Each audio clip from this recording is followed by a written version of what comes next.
आतंकवाद से निपटने के लिए केंद्र सरकार ने इस समय जीरो टॉलरेंस पॉलिसी अपना रखी है।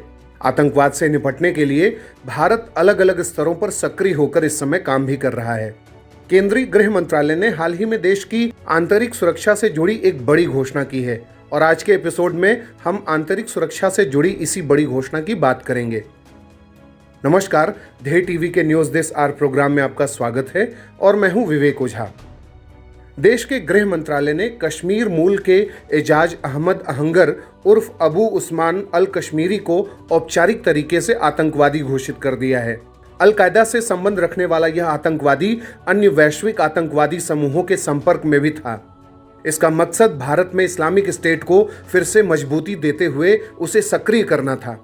गंभीर बात यह है कि एजाज अहमद अहंगर वर्तमान में अफगानिस्तान में बसा हुआ है और वह इस्लामिक स्टेट जम्मू कश्मीर के लिए आतंकियों को भर्ती करने वालों में प्रमुख है। इसी बात को ध्यान में रखते हुए केंद्रीय गृह मंत्रालय ने हाल ही में एक नोटिफिकेशन जारी करते हुए कहा है कि एजाज अहमद अहंगर को गैर कानूनी गतिविधियां रोकथाम अधिनियम 1967 यानी अनलॉफुल एक्टिविटीज प्रिवेंशन एक्ट 1967 के तहत आतंकवादी घोषित किया गया है। वर्ष 1974 में श्रीनगर में पैदा हुआ अहंगर जम्मू कश्मीर में 2 दशक से अधिक समय से वांटेड आतंकी है। कुछ आतंकवादी हमलों में भी उसकी प्रमुख भूमिका रही है। यही नहीं, उसने विभिन्न आतंकवादी संगठनों के बीच समन्वय माध्यम बनाकर जम्मू कश्मीर में आतंक संबंधी रणनीतियों की साजिश रचनी शुरू कर दी है। केंद्रीय गृह मंत्रालय ने नोटिफिकेशन में कहा है कि अहंगर कश्मीर में आतंकवाद को बढ़ावा देने की दिशा में जोर शोर से काम कर रहा है और उसने अपने कश्मीर आधारित नेटवर्क में शामिल करने के लिए लोगों की पहचान करने की प्रक्रिया भी शुरू कर दी है।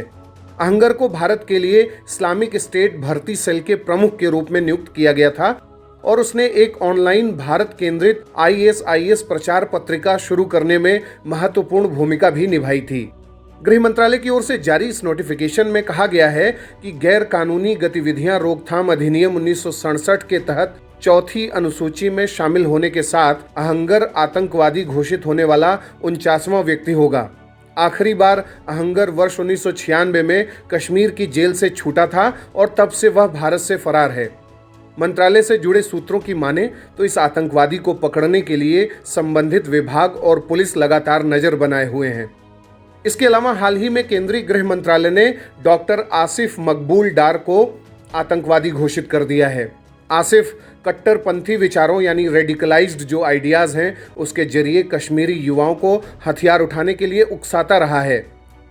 मूल रूप से जम्मू कश्मीर का रहने वाला आसिफ मकबूल डार सऊदी अरब में रहता है।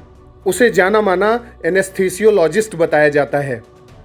गृह मंत्रालय ने एक अधिसूचना जारी कर घोषणा की है कि आसिफ मकबूल डार सोशल मीडिया प्लेटफॉर्म का उपयोग करके कश्मीर घाटी के युवाओं को भड़काने और उन्हें आतंकवादी गतिविधियों में शामिल होने के लिए उकसाने का काम कर रहा है।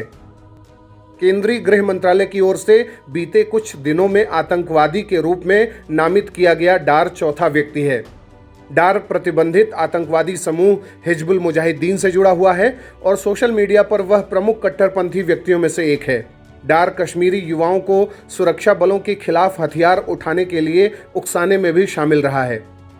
वह सीमा पार स्थित आकाओं के निर्देश पर जम्मू कश्मीर और नई दिल्ली सहित भारत के प्रमुख शहरों में हिंसक घटनाओं को अंजाम देने के लिए आतंकवादी संगठन के कैडरों की ओर से रची गई साजिश में आरोपी है और इसकी जांच राष्ट्रीय अन्वेषण अभिकरण यानी NIA कर रहा है।